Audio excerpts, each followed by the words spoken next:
Meaning of drop dead.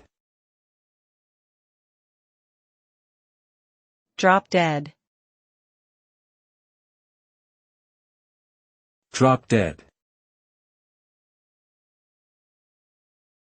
Drop dead.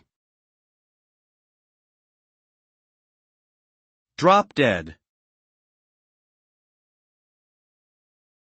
The term drop dead is an adjective used to describe something that is stunningly beautiful or impressive. It usually refers to a person's physical appearance or their style or fashion sense, and implies that the person is so attractive that it could make someone faint with admiration. It can also be used to describe an event, such as a party or performance, that is so amazing that it leaves a strong impression on those who experience it.